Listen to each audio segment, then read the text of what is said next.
So today we'll be looking at Swiss Government Excellence Scholarship. The Swiss Government Excellence Scholarship is from Switzerland. And I don't know how many of you know very much about Switzerland.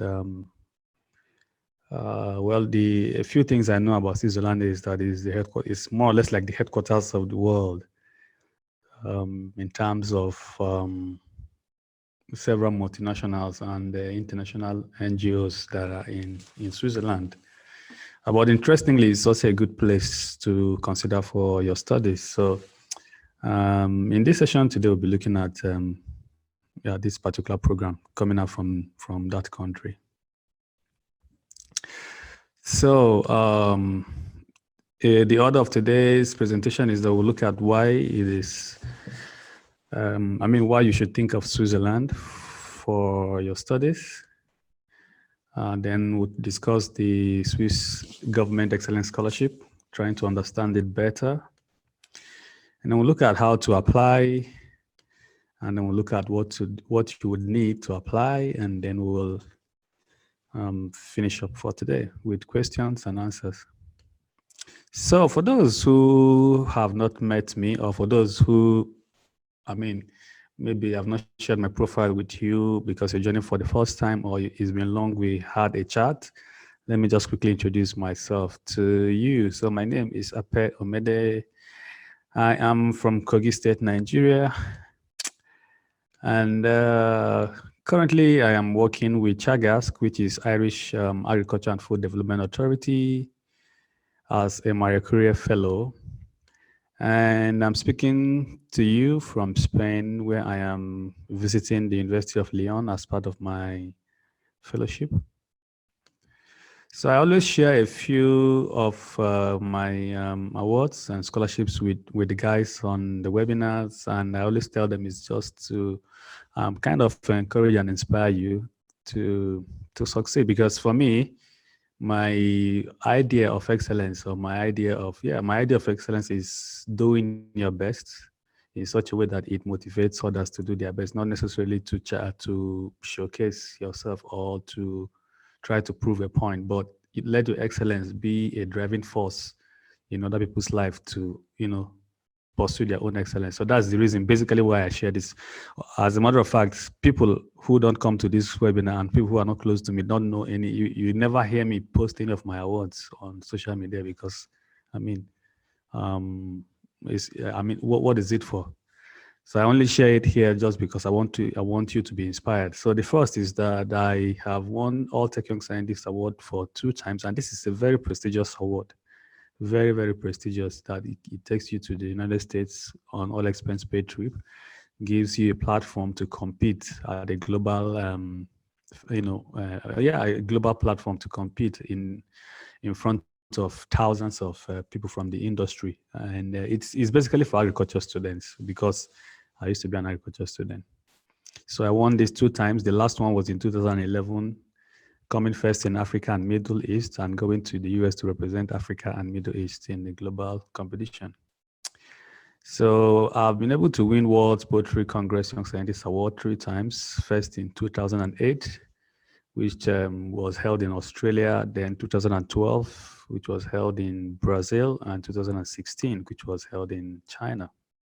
And all these are, the last 2 are all expense paid trip. The first one was partially funded, not completely funded, but I was able to raise funds locally. It's a long story that we don't have time to share it, but in 2008, I won this award, and it was partially funded, but then I had to rally around in Nigeria to raise the fund, and it was such a miraculous time in my life. So in 2012, 2013, I won the University of New England International Postgraduate Research Scholarship. And this was followed by the International Postgraduate Research Award. And these 2 helped me to, complete my PhD in Australia, paying for my school fees, my living expenses, and part of my research. And the same period, I think in 2014, I won about $40,000 from this company called Hamlet Protein, which is based in Denmark. They are into animal nutrition products. So I worked with one of their products, and they were able to give me some money to do that. And last year, I won close to 300,000 euros in the Marie Curie Fund Fellowship Program, which is what I'm currently doing now. And this is more than $400,000 in total in monetary terms. So this is my beautiful family for those who have not met them. That's Joshua, that's Caris, and that's Zoe and Zanetta.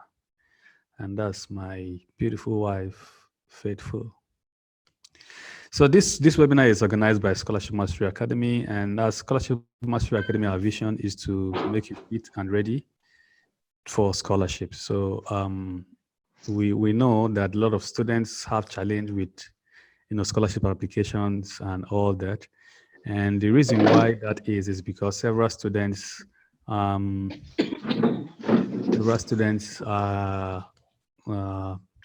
not fit or ready. There are a few things that need to be in place for someone to be able to win a scholarship. I knew that from my own experience as well. And so I set up the Scholarship Mastery Academy to be able to help students to become fit and ready. We do that through webinars like this, where we talk about different scholarship programs and talk about some deep things about scholarship applications. We share scholarship opportunities on our platforms. We have an online course. We have a coaching and mentoring program as well. So let's go to today's discussion, which is Swiss Government Excellence Scholarship. So the question is, why should you think of Switzerland? Frankly, I didn't have opportunity to go to Switzerland to study, but I'm still considering it if I have any opportunity to go to Switzerland for any short program, maybe a research visit of 1 or 2 or 3 months or even 6 months. I mean, if I get it, I would like to take it because I've heard so much about this country and I'd love to visit it, one of these days. So why is this a country to think of? Okay, so first, because we're talking about scholarship and all that, it is good to know that Switzerland has very excellent universities. At last 2 or 3 years, about 7 of the universities were in the top university ranking. And it has been like that, even up until last year, where two universities were among the top 25 universities in the world, according to QS ranking. So that tells you that when you talk about quality of research, quality of study, or quality of education in Switzerland, it looks to me that everything is cool there. So I discovered that in Switzerland, they speak up to 4 languages. That is quite interesting: German, Italian, French, and a language which is called Romansh, which is a local language of a certain people in Switzerland. And interesting, I think in the 1930s, this language was adopted as an official language in Switzerland. So because of this, it is an attractive hub, culturally, attracting students from different parts of the world. So that means that students from Germany or students who speak German can go to Switzerland and be comfortable. People who speak Italian, people who speak French can go there and be comfortable, and as well as English, which is widely spoken also in the country. So it means that it is a strong, attractive location for international students to come to study. And there's nothing more beautiful than studying in a very diverse community or society where you meet people from different backgrounds and culture and language. I'm sure many of us here will know that Switzerland has been known, for a long time to be a country where people are happy, quality of life is top notch, and crime rate is low, and as well as good income. So if you're looking for a place where the quality of life is sound, then Switzerland is one of them. Although things can be expensive from my research, things can be quite expensive, but then it is covered by the high income that is being paid over there. And if you go on a scholarship where you don't need to even, stress to work, I mean, you just be able to enjoy such kind of life. Great geographical location or surrounding. Switzerland is bordered by 3 very, great European countries.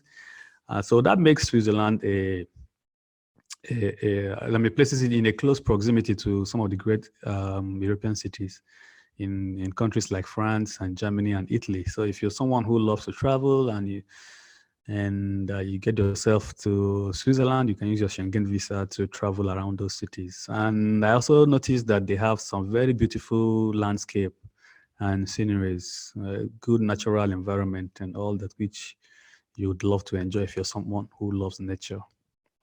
Tuition fees are low.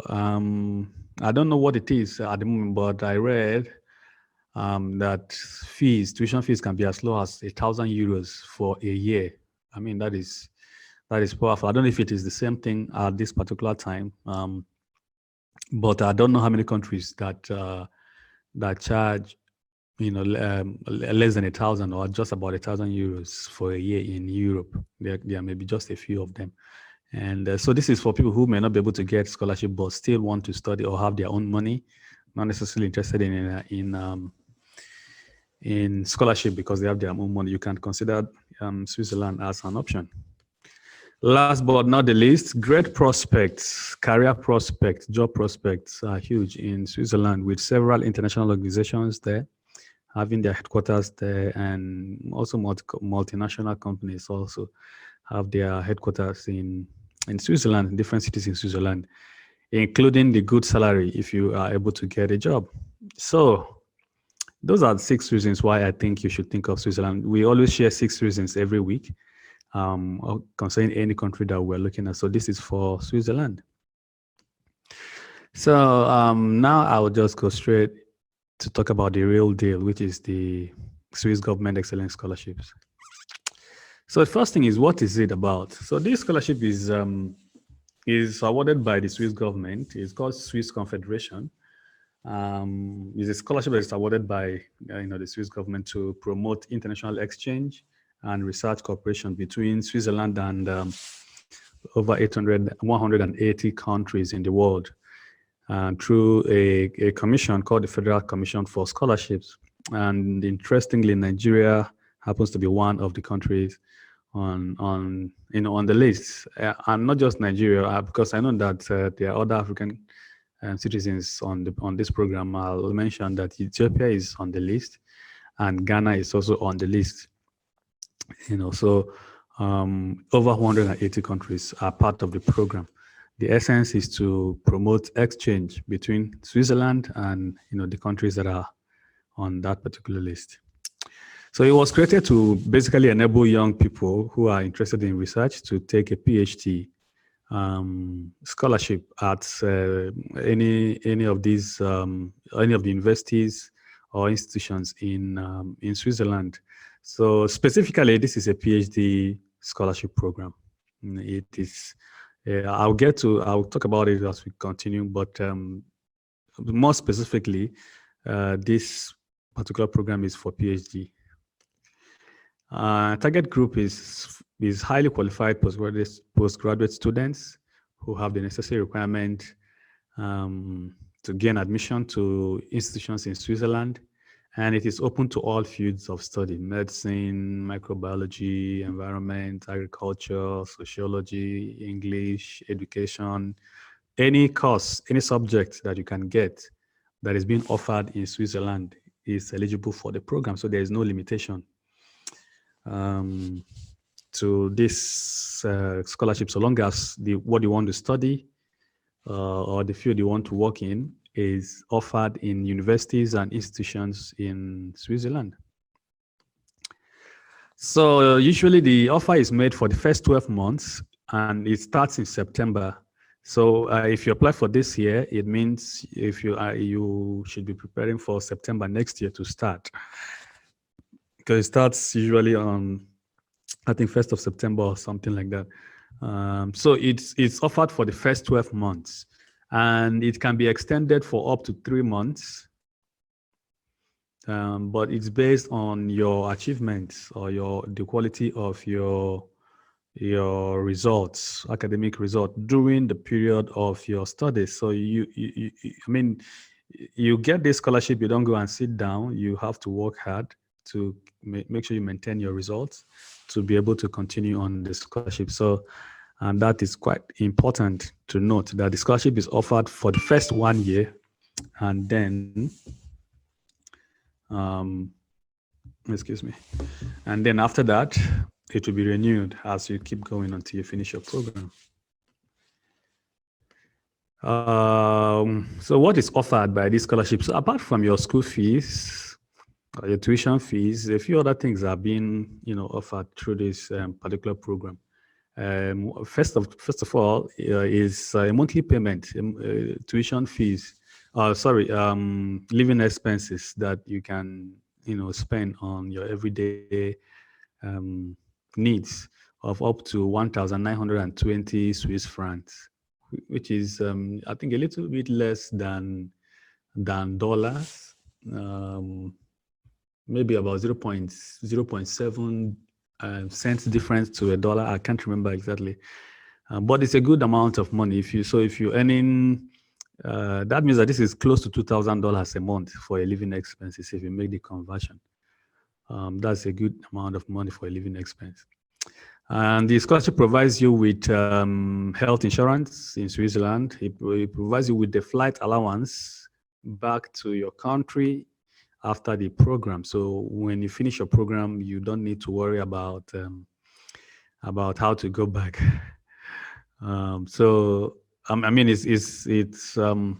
The question is, would it allow you to stay back in Switzerland? I'm not sure. It depends on what the programs are and the terms and conditions of the scholarship.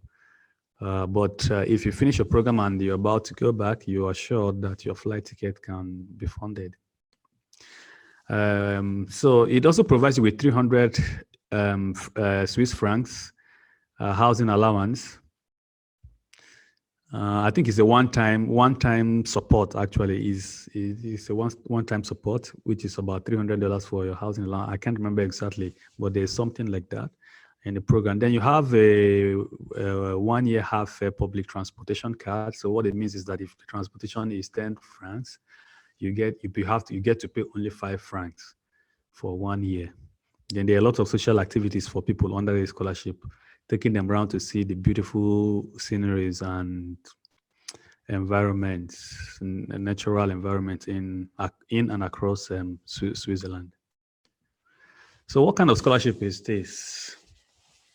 This scholarship is specifically a research scholarship, meaning that it is, you have to be going for a research program to be able to, apply for this scholarship. And it is in any discipline, but you need to have a minimum of a master's degree to apply for the scholarship. Now, there is a section of the scholarship that is for arts students and is offered at master's level. So if you're an art student, not art like art and humanities, I mean arts in terms of, I think, artistic work like painting or drawing or sculpturing or maybe music, stuff like that, are eligible for master's scholarship, but for selected countries. So you will need to find out from your country if that is offered in your country, including Nigeria. And I will show you how to go about that later on. So mode of study is full-time. It's completely a full-time program for the PhD. It's completely a full-time program. There is no part-time and there is no mixed program. Mixed program meaning that you do some part in Switzerland and some part back in your country. No, there's nothing like that. And you can't do a part-time where you'll be working and then you'll be studying. So it has to be a full-time study program. Now, let's talk about the eligibility requirements for this scholarship. What do you need to have or put in place before you be able to apply for this? And if you miss any of it, it will affect your ability to succeed in it. First is that you need to have a master's, which cannot be older than 31st of July. So if you're going to graduate in August this next year, you are not eligible to apply for this program. You need to have graduated latest 31st of July 2021. What it means is that you can apply now. You can prepare to apply next year if you want. but no matter what happens, you need to have graduated before 1st of August 2021 to be eligible for the scholarship. And if you were born after 1st of January 1986, you cannot apply for it. You need to, no, if you're born, if you were born before 1st of January 1986, you are not eligible. So you need to have been born by 1st of January 1986 onwards. So anybody who is on this webinar or listening on Facebook, watching on Facebook rather, and you were born in 1985, anytime in 1985, you're not eligible. I'm sorry about that if this affects you, but that's one of the requirements. Now you need a signed letter of support from your host professor. This is compulsory. I mean, you cannot. I mean, if you don't have a letter from a host professor in the university you want to go to support your application, it is automatically disqualified. And if you've been following our discussion, I've been talking about this over and over and over and over. So I don't think it's a new thing to those who are regular with the scholarship show. We've talked about it several times. First thing you need to do is to start thinking of how to get in touch with someone before you apply for any kind of research scholarship. And if you get an assistant professor to support your application, that assistant professor will need a professor to co-sign your application. All right. So it doesn't have to be a professor. It could be an assistant professor. That's what that is trying to say. But if it is an assistant professor that is supporting your letter, supporting your application rather, then the assistant professor will need a full professor to co-sign the letter alongside with him or her. But you must compulsorily get a letter that is signed by a professor to say, I am willing and I'm available to support this student's studies throughout his period in the university. You need a research proposal, and it is categorically stated again in the application that this is the centerpiece of your application. You need a research proposal that is strong, and you need to include a time frame to that proposal. A time frame is a kind of a breakdown of what you will do throughout the period of your study. If you have a 4-year PhD program, what will you do in the first 6 months? What will you do in the second 6 months, in the third quarter, fourth quarter, fifth, and the sixth quarter? What will you do? How many months will you spend in the field? How many months will you spend writing? How many months will you spend in the lab? Stuff like that needs to be clearly, written. And we have discussed research proposal as well in this scholarship show. So I wouldn't spend much time there. Then you need to have a good command of language that is necessary for your study. So like we mentioned, there are 4 major languages or official languages in Switzerland. Excuse me, the German, Italian, French, and Romansh, and of course, English. And so if you're going to study in German or Italian or French or Romansh, you need to have a good command of it. And if you're going to study in English, you have to have a good command of that. In the documents that you need to submit, there wasn't a specific mention of English language proficiency, but I guess that they will expect you to provide evidence for any claim of language that you make in your application. To continue with the requirements, you need to not have lived in Switzerland for more than 1 year by the beginning of the award or the scholarship. Remember, we said that the scholarship starts in September. So let's say from September this year until September next year, you cannot have lived. You are not allowed to have lived in Switzerland for more than for that period.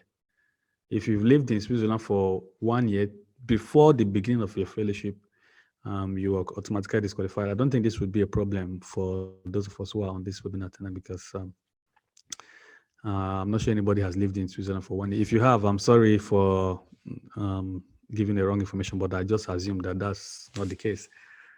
So if you anyone who has won the scholarship before is also not eligible. So assuming you win it this year, you cannot go back to it next year. And let me also mention that the scholarship is also available for postdoctoral fellows. If there's anyone who is interested in postdoctoral fellowship, and of course, this scholarship, this thing we're discussing today doesn't necessarily mean you have to use it today. You could use it next year or next 2 years, but the information will remain valid. So postdocs can apply for this program, and research. You can also apply for a research visit of a few months to Switzerland as well.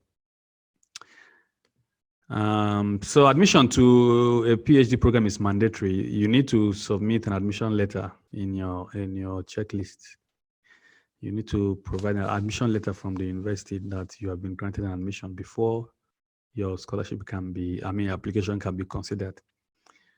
And it is not a guarantee that your admission will give you the scholarship, but I can tell you that it will push you forward if you have an admission. Okay, so how do you apply for this program?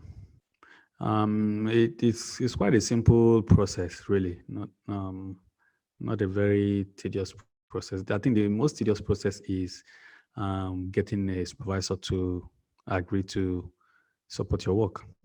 So, um, the application package for this scholarship is only available in the embassies. Remember, it is a collaboration, is an international exchange program between Switzerland and different countries of the world, about 180.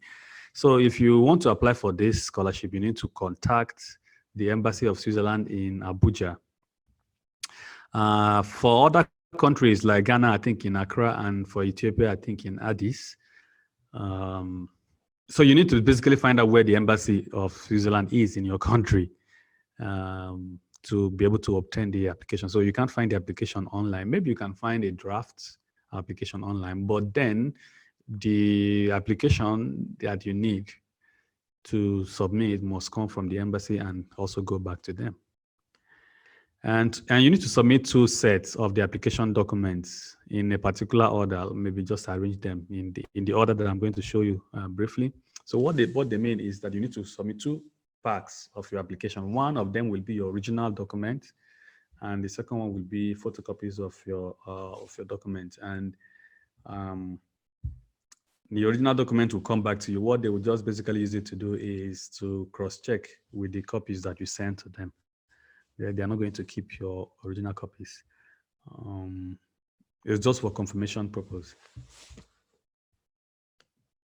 So these are the documents you need to submit, and in this order. So you have to arrange your documents in this order for them. First, you need to have the application form signed, either typed or typed and printed with a photo. So I guess it has a spot where you need to put a passport photo of yourself on the form. A full CV, which will list your academic publications, your awards, and all the things you've achieved in your life. You need a motivation letter of not more than 2 pages. You need a complete research proposal of about 5 pages maximum and signed using a form that they will provide for you. So the Federal Commission for Scholarship has a particular form that you need to fill in your research proposal. So I guess it's a template that will give you guidance on what to put in the proposal and what not to put in, which makes it quite easy. So you don't need to crack your head on what section to include and what not to include. You just follow their instruction. You need a copy of the letter from the academic host professor, including his or her CV. So 2 things that you need from your potential supervisor is the letter saying that, okay, I'm ready and willing to support this student, and then a CV as well from your potential supervisor, who has to be a professor or assistant professor. 2 letters of recommendation from 2 different professors in your field of study. So they also have a template. And remember that everything is 2 copies, right? But the recommendation letter doesn't need to be 2 copies. It has to be just the original document from your referees. So you need to provide them with the reference form provided to you by FCS, and then they fill it. And they made it categorically clear that it's supposed to be a professor. So I'm not sure why that is, but yeah.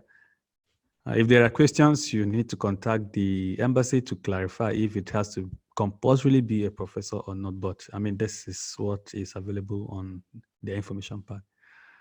Photocopies of your certified certificates and grades, grade sheet, like their transcript from your previous university studies, a medical certificate as well. They have a form that you can use for that, and then 2 copies of your passport, international passport, where your main page, that is your biodata page, where you have information about your name, your age, where you're from, your signature, and your picture.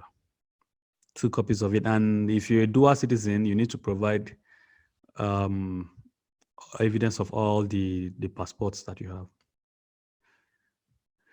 Okay, so now to get this document and to ask any question, you need to contact the Embassy of Switzerland in your country. In the case of Nigeria, is Abuja, and this is the address where you find them. And then if you want to receive the application, you have to send email to abuja@eda.admin.ch and request for the Swiss Government Excellence Scholarship application forms, and then they will send it to you. If you want to call them, that's the number to call, and that's the website to visit. And so for my friends from Ghana and Switzerland, just look up the address for your country online. I would assume that it would just be, in the case of Nigeria, it's /Abuja. So in the case of your country, maybe / the capital of your country, say Addis Ababa or Accra, or something like that. So what are the selection criteria for this program? What do you need to think about or consider? So the first thing is that they will look into your you as a candidate. They will look at you as a candidate, first of all, and it will have to be a reflection of your academic profile, your research capacity, and motivation. So you remember, you're sending your certificates, you're sending your grades, you're sending your research proposal, you're sending your CV, you're writing a motivation letter. So they will review your academic transcripts, your certificates, and see what is there. They will look at your capacity for research, which may be evident in your CV in terms of number of publications, number of conferences, conference papers, or conferences you've attended, things like that. They will then look at your motivation because you're going to write a 2-page motivation letter. So they'll read it and see how you fit into the program. And then the research project that you're going to propose is also very important. Remember, it was written categorically clear that this is the centerpiece of your application. The originality of your research and the methodological soundness of your research proposal is very, very important. And I'm happy that we've shared some of these things already in previous discussions. So you need to take that into consideration while developing your research proposal. Then the academic context in terms of the quality and context of the supervision and potential for future academic cooperation. So they will look at the man or the woman that you're proposing to be your supervisor. They will look them up. Of course, it's their country, so they will definitely know who is who in a way. But this doesn't mean you should waste time looking for what would I say, a high-class researcher or professor that you may not even be able to get. There could be professors who are there who may not have their name known in the country, but they have output. So basically, I think that what they will look at is the output of the professor in terms of his publications, his research output, his number of students he or she has graduated in at PhD or master's level, the amount of grants he has secured or she has secured, international collaboration that he or she has with, say, for example, Nigeria or Africa or other parts of the world. Things like this will be things that they will look at. And again, we have discussed this, how to find a supervisor and what to look out for. So when you're looking for a supervisor in the universities or institutes in Switzerland, you look at all these things. What are his precedents in terms of publications?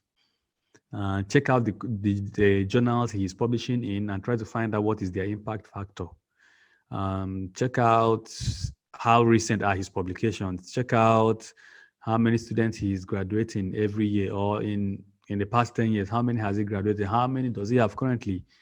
How many awards or grants has he won? What is the monetary value?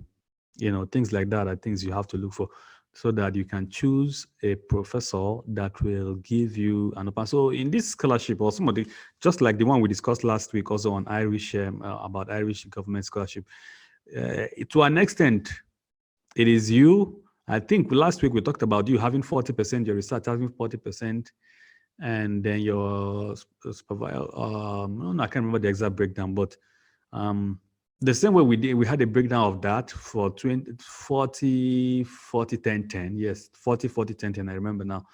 This may be, I don't know what it will be, but it is clear that your supervisor has a high score in terms of determining whether you'll win this scholarship or not. And the deadline is November 20th. Today is just 17th. You have 6 weeks. 6 weeks. This is enough to get through these things. If you are eligible to apply, say if you are here listening to me and you have a master's already, or you're going for an arts-related subject, you have 6 weeks to finish these things.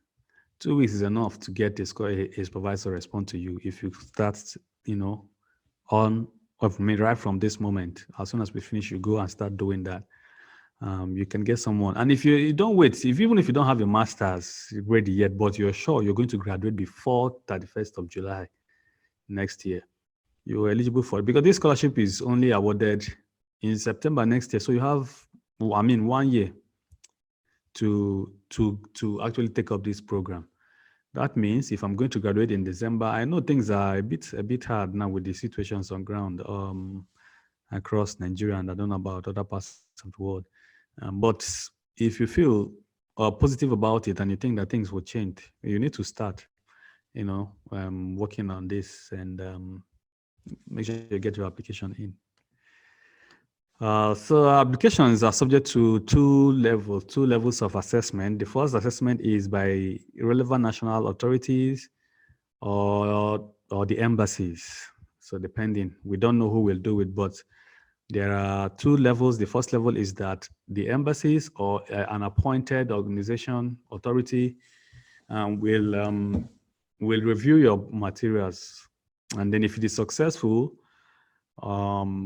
probably what they will do is to see if you met the eligibility requirement and stuff like that. If you did, and then they'll move it to the FCS, which is the Federal Commission for Scholarships for Foreign Students, which will now critically look at your application and take a final decision. So the national authorities or the Swiss embassy in your country will assess you and shortlist all the applicants and then push it on to the FCS.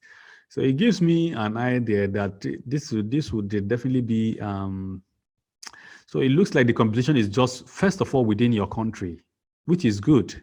It's within your country. So if you're able to break through in your country and make it to the list, you could stand a chance at the last stage. Unlike where they pull you into the same pool with people from all over the world. It makes it more difficult, I think. But if you're competing just within Nigeria first, then you stand a chance. What you need to do is to win in Nigeria and get shortlisted from Nigeria, get shortlisted from Ethiopia, get shortlisted from Ghana or Cameroon, wherever it is you're listening from. So yeah, 2 stages of assessment. So the institutions in Switzerland that are eligible for this program. So these are the list of the universities: University of Basel, University of Bern, University of Freiburg, Geneva, Lausanne, Lucerne, Neuchâtel, St. Gallen, University of Zurich, and Università della Svizzera Italiana. Wow. Okay, so well, these are the universities that are part of the program. So if you want to apply, these are the universities you need to look out for. I mean, to look at rather and see if they have the program you want to do, and if you can get a support from a professor from them. Then there are two or three institutes that you can look at as well. And the Federal Institute of Science at Lucerne, Swiss Federal Institute of Technology in Zurich, which is ETH. ETH is one of the biggest institutions in the world. As a matter of fact, I've heard of University of Basel, I've heard of University of Geneva, I've heard of University of Zurich. I've not heard of the other universities up until recent time when I started looking at this scholarship. But I know ETH. I know ETH for a long time now. Um, so it is one of the institutes that you need to consider, and I will ask you to look it up if you're interested. And then the Research Institute of ETH domain. And then they have this Graduate Institute of International and Development Studies, which is also eligible for the program. So if you're into international studies, you can take a look at that. So what will you need to apply for this program? It's too easy, not too hard. First, look at those institutions again and see any of them has program in your area of research interest. That's the first thing you need to do. Go to those universities, check them out. Do they offer your course? If they do they offer programs in your area of interest? Now, next thing you need to do is to try to see if you can get a supervisor, a professor to agree to supervise your studies. Then you, as a matter of fact, you need a research proposal, a draft research proposal, personal statement, motivation letter that you will send to the potential supervisor first of all, and then you also use those materials to make your formal application. So in contacting the professor, you need a research proposal, a draft of it, a statement, personal statement, motivation letter in your first email to him or her. And then in your application, you will need all those things, including the letter from the supervisor or potential supervisor, the professor, to say, I agree to support this student. And his CV as well, don't forget. Then letter of reference, recommendation from your referees. They requested from two professors in your area of expertise. So that's quite important that you take note of it. And then your certified copies of your documents. Now, because they didn't mention certified copies, doesn't mean you should just submit your documents like that, photocopies, which looks like there won't be any problem. But I always suggest that you certify your documents, with a notary public. You can find out in Switzerland who is allowed to certify a document. So you certify them and package them. Then if you have an English language proficiency, you need to add it to the application, because remember, we said that you need to prove that you have a good command of the language of your study. So if you're going to study in English, you need to show evidence of your proficiency in English. So in this case, since they didn't mention specifically, I will assume that a letter of English language proficiency will do. But remember, you need to have secured admission first before you will be eligible for the scholarship, because part of your application will be an admission letter for the application. So you need to secure an admission, and that means that you need to prove that you can speak English, which makes it easy for you. So if you are able to provide the document for your admission and it goes through, then that document could serve also for this application. But again, I will advise, if you need to take a TOEFL or IELTS or PTE or whatever English language test you want, you find more comfortable with you, just take it and keep it, and tell yourself, before it expires, I'll get a scholarship, so that your money will, give you back some benefits. So I think that's all for tonight. about this particular scholarship is quite straightforward. I will now take questions from us. So let me allow you guys to talk if you want to talk. Okay, now you can talk if you want to talk. If not, if you want to just leave it in the Q&A column or in the chat, I will also pick it up from there. But if you want to talk, you can just unmute yourself and ask your questions. Oh, okay. Someone is saying, I have been following the scholarship, but I failed to get animal science universities in Switzerland. ETH has a very good, the same ETH I mentioned to you has a very good animal science program. And that is how I knew about ETH, because I was looking for animal science program as well. Okay, so, but the thing is, can you navigate the website? If you can navigate the website, you will find the animal science program. They have very good animal science and I think very good animal nutrition program. I know you are asking this question. I mean, I know you are interested in animal nutrition because I've interacted with you, Jacob. So you can check up ETH, and I think University of Basel has animal science program as well. And like I said, I'm not too familiar with the universities in Switzerland, even though they are top universities. I've only heard of Basel and Geneva more often than the others that were listed there. But I know very well about ETH, and they have a very good animal science program. So you can check it out. Okay, so someone is asking, as per letter of motivation on Facebook, as per letter of motivation, proposal, etc., are there templates or pattern to follow? For letter of motivation, there's basically no pattern to follow. It has to flow from you. It really has to flow from you and to be able to write a very good letter of motivation. The only thing that I will advise about letter of motivation is that you need to understand yourself, who you are, what are your dreams, what are your aspirations, why are you applying for that particular scholarship, why are you interested in doing a PhD by research, why are you interested in doing that particular research, what is the benefit, what is the interest, what is the driving force behind that particular scholarship. So and then who are you as a person? You know, why are you living? What is life to you? Why should you be given a chance, to receive a scholarship? So those are the things that definitely needs to go into your motivation letter. So you need to have a good understanding of who you are. You need to have a good understanding of what you want to study. You need to have a good understanding of the benefit of the program and all that. So with that, you will be able to write a good motivation letter. But as for a template, there is basically no template that you can use. And then in terms of proposal, there's also no specific template to use in a proposal.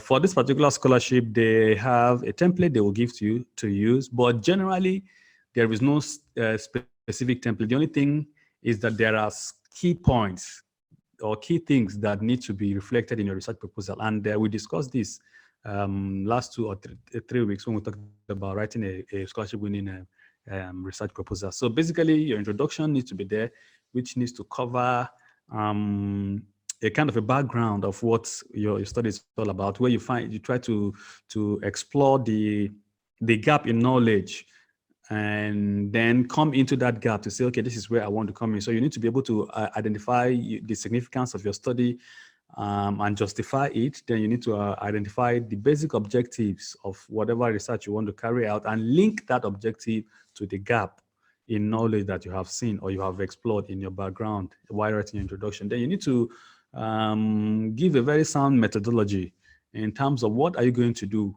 You have objectives, fine. How are you going to solve those problems that you have listed in your objectives or in your research questions or in your research problem? You need to be able to clearly state a stepwise method in indicating what you will do, how you will do it, what you will collect.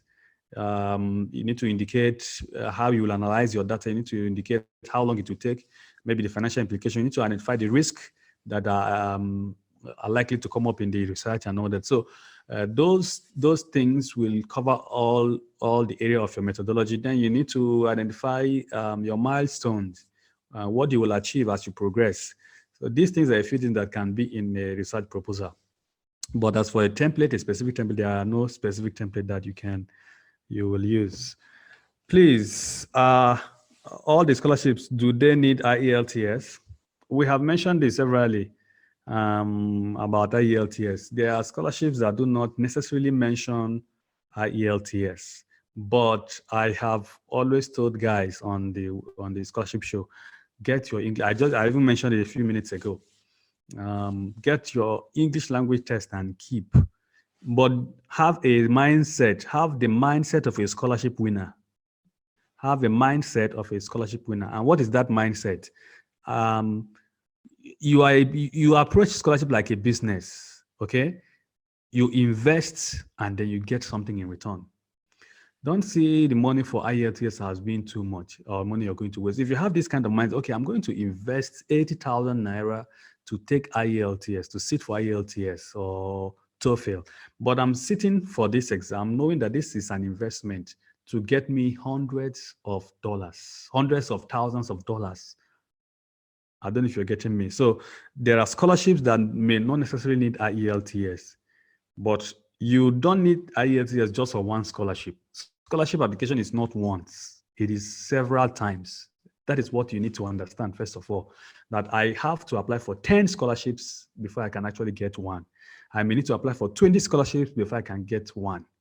So maybe out of that 10 that you need to apply, maybe 4 will require IELTS, or 6 will require IELTS, or 2 will require IELTS. So you don't say, because I don't have, you don't deny yourself the opportunity to apply for those 2 or 3 or 4 or 5 or 6 that require IELTS by not having an IELTS or an English language proficiency certificate.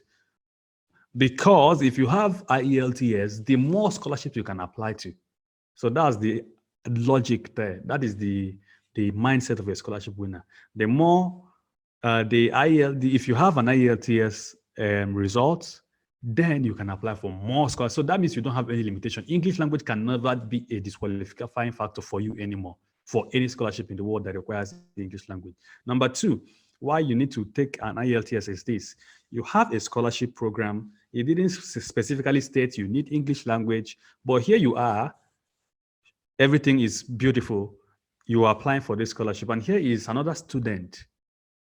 Beautiful, has everything also, but he has English language certification in his application, even though it is not necessary or required.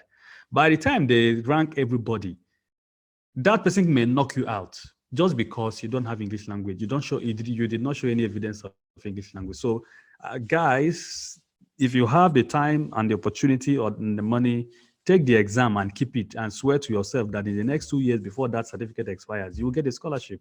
That is how to approach it.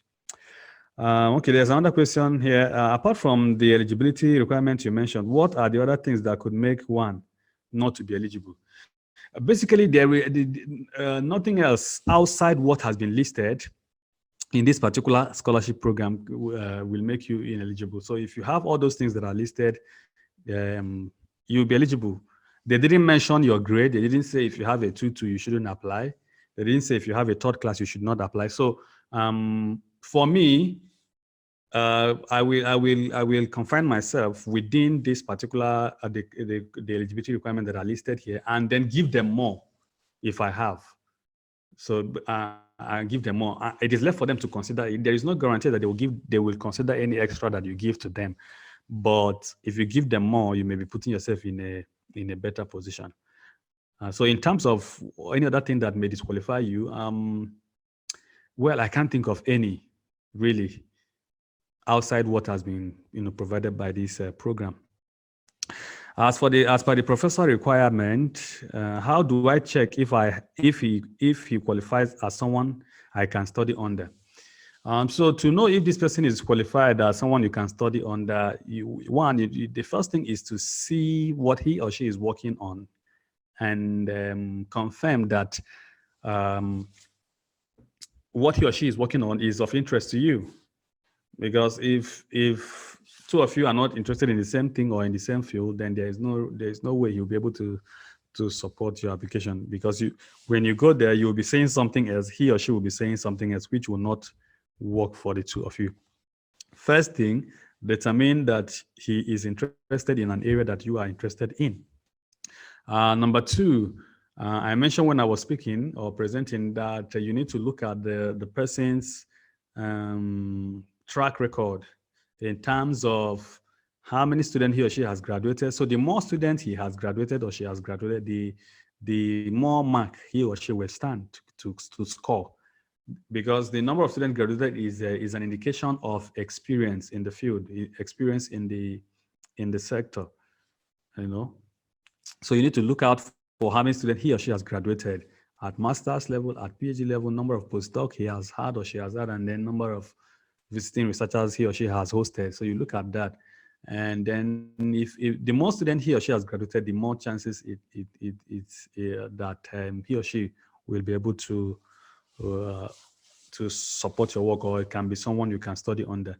It also means that, okay, if he or she can graduate this number of students, it means that his turnout rate of graduating students is high. And that means you will not get stuck going to study under such person. You need to look at the person's research grants. The more grant he or she has, the more possibility that he or she will be a good person to work with. And then last thing I mentioned is that you need to check the person's publication to see how current the person is in terms of publishing. Yeah, so those are the things I think you should consider. So those are the questions from Facebook. Before we move on, I want to confirm that there is no more question before we move on. Okay, thanks everyone for asking the question. Thank you, SMK, for those questions. Quite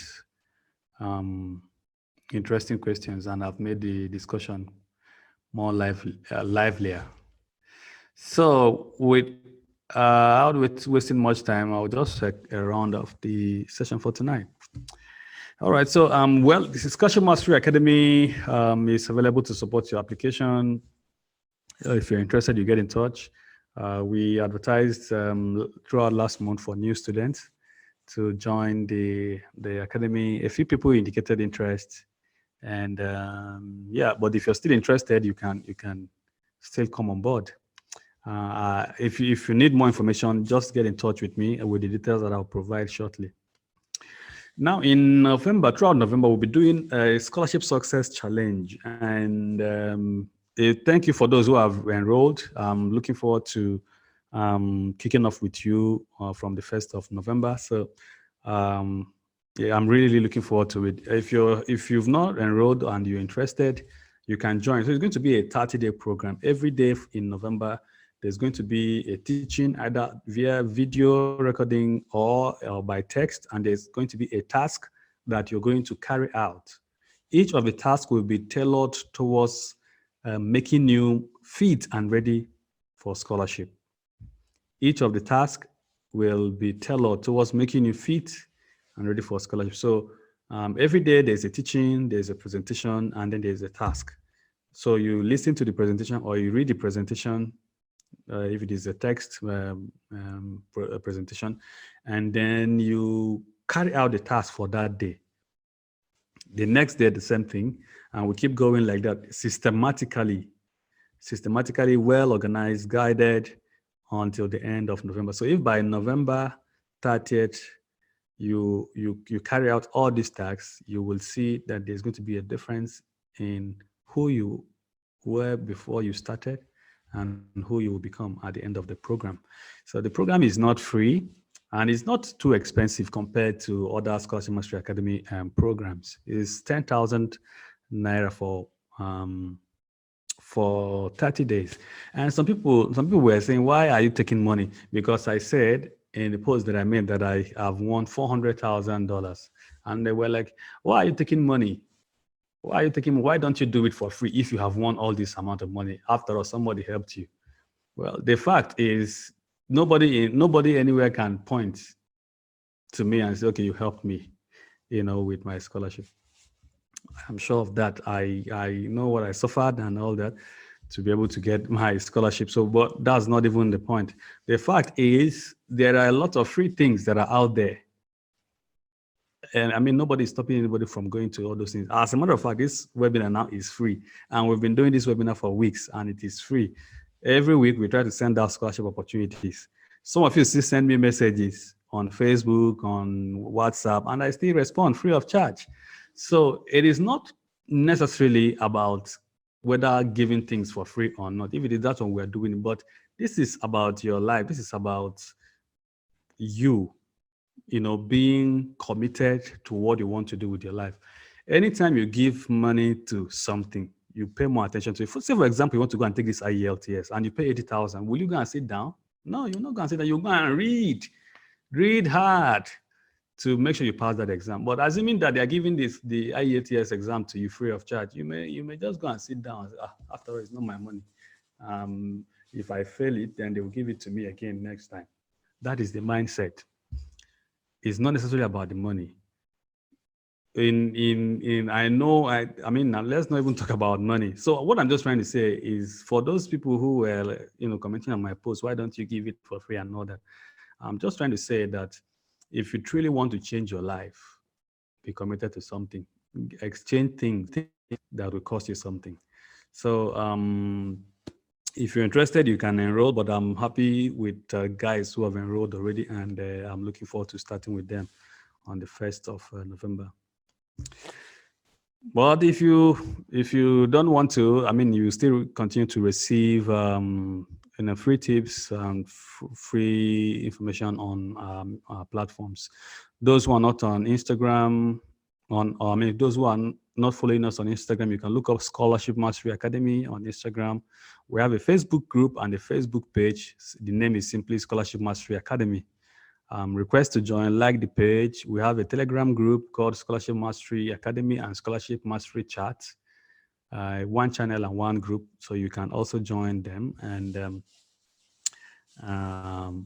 you continue to receive information. So before I finish up, there's one more question here, which says, if the professor I approach says he doesn't have a space, can I ask for a referral? Exactly. Sometimes you will contact a professor to support your application, and they will not be available. So the thing you can do in that situation is to ask for a referral. Just ask the supervisor or the professor, please, do you know any other person in your network who will be willing and available to support my application? And I mean, many of them will be happy to. If you do that, it will show them that you are really, really interested in the program, and I mean that you're a serious student. So they will be able to if they have someone in their network, they will definitely make a recommendation. So don't be afraid to ask for referral. It is completely allowed. It is perfect. It is a good idea. And if I were to be the professor, I will know that you're a serious student. And if I have anyone who will be able to do that, I'll definitely make a referral. So it's a good idea to request a referral from a professor who is not able to support your application. So thank you very much for joining tonight, and I've really enjoyed myself. Like I said when we started, I've been busy since yesterday, where my organization had a webinar yesterday to celebrate World Food Day, and today we did a kind of a pitching competition for some entrepreneurs, and we spent more than 3 hours, listening to entrepreneurs and giving feedback and all that.